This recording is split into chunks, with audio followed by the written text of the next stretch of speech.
So we've seen cases of all four types of our improper integrals here.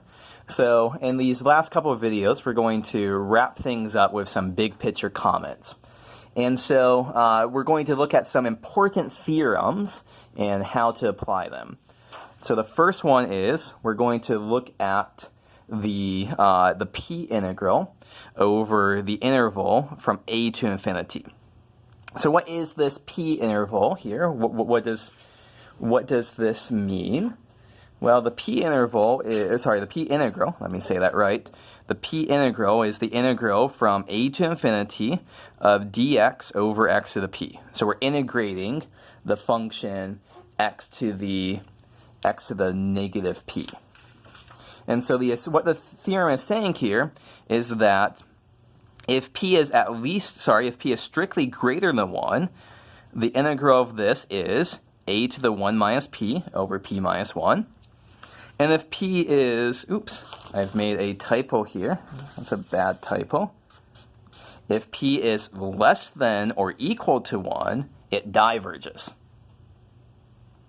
So this tells us exactly what's going on with this p integral. That's what this theorem is telling us. It's if p is strictly greater than 1, it converges, and this tells us what this is equal to. And if p is less than or equal to 1, it tells us that it diverges. So let's actually prove this. This is just going to be, let's do some calculations here. Don't be scared by saying we're going to prove this. This is a pretty straightforward calculation to do. So our calculation is here is our p integral again, and let's write this out in limit notation. Limit as r goes to infinity of the integral from a to r of x to the minus p dx. So let's think about different cases here. Let's assume, well, first let's get one easy case out of the way. What happens if p is exactly equal to 1? If p is exactly equal to 1, we have the limit as r goes to infinity of the integral from a to r of x to the minus 1 dx. Well, what is this antiderivative? Well, that's going to be, of course, natural log of x. And so it's not too hard to see that we end up with the natural log of r, as r goes to infinity, minus natural log absolute value a. And as r goes to infinity, natural log of r is certainly going to infinity, and that is something finite. So that goes off to infinity, and so this case diverges. So there's three things. So we're breaking this down into cases here. So the assertion here is that divergence of p is less than or equal to 1. We just got the p is equal to 1 case down. Okay. Well, what happens if p is not equal to 1? If p is not equal to 1, then the antiderivative x to the minus p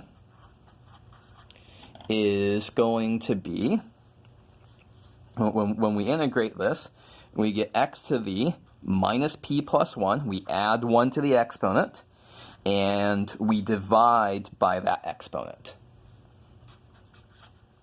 And then we plug in a and r.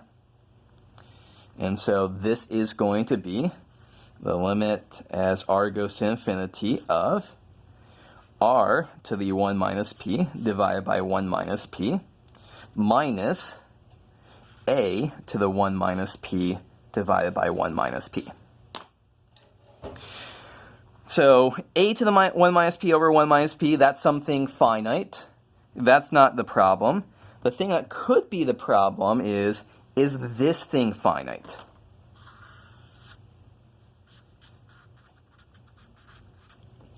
Okay, so let's think about this.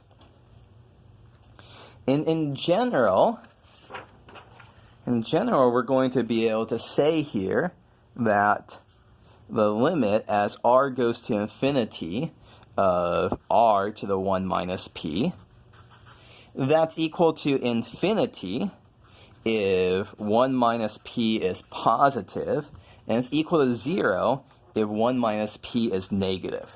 note that I don't have to worry, either. I'm leaving out the p is equal to 1 case, because that was already covered in the previous case here. So if 1 minus p is positive, r to any positive power, taking them as r goes to infinity, that's going to go off to infinity. And if 1 minus p is negative, then this limit is going to be 0.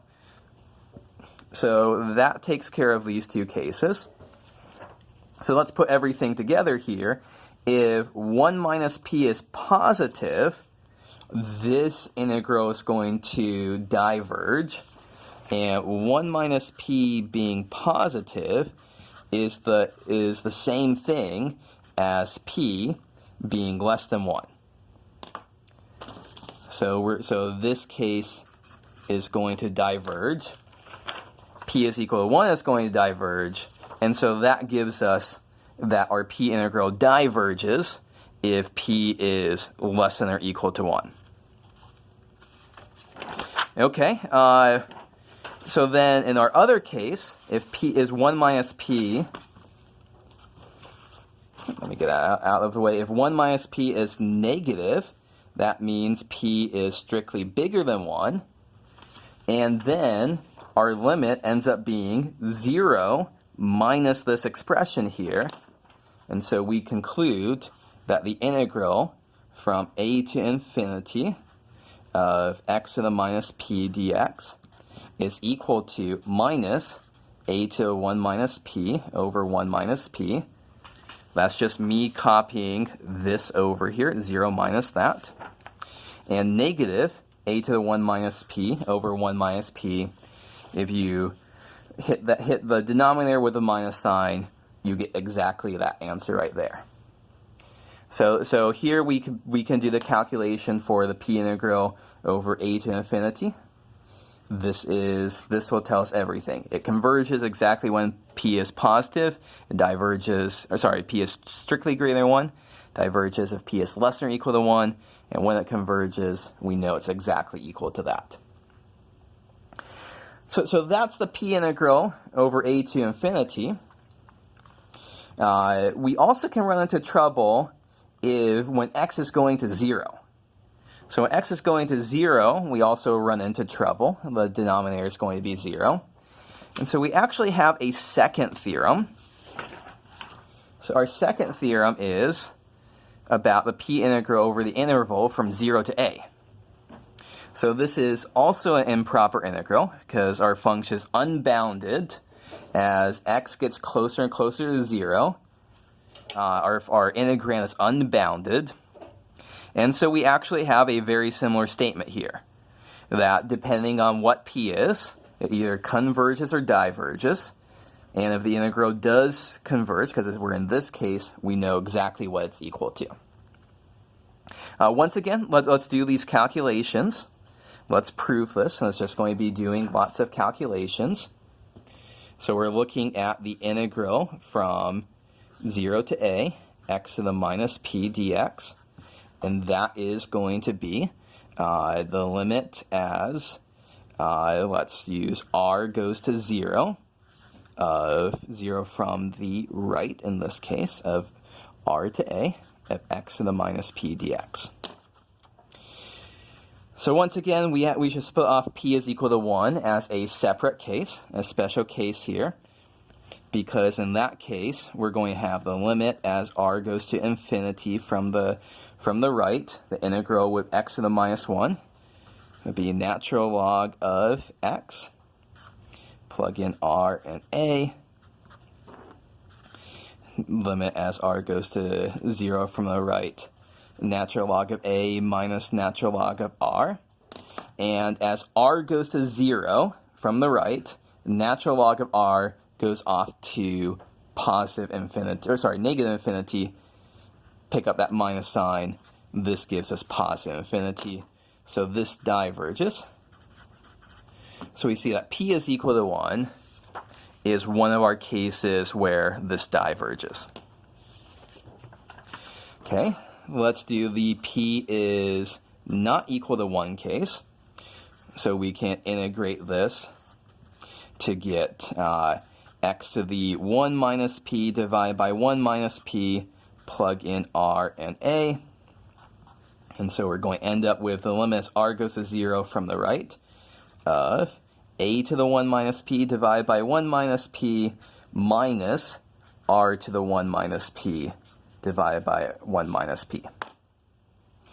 So let's think about what's happening here. If p is less than 1, if p is less than 1, then well, let's just write this off on a new thing. The limit as r goes to 0 from the right of r to the 1 minus p is going to equal either infinity or 0. It's infinity if p is greater than 1, and 0 if p is less than 1. Because if p is less than 1, then 1 minus p is going to be positive, and r to positive powers as r goes to 0. That's going to give us 0. But if p is bigger than 1, the exponent here will be negative, and as we take things going to 0 raised to a negative power, that's going to go off to infinity. So once again, we see here if p is bigger than 1, this goes to infinity. So p is bigger than 1 is going to correspond to the diverging case. And if p is less than 1, we get 0 here. And so then we're just left with a to the 1 minus p divided by 1 minus p, which is exactly what we evaluate, what the theorem says.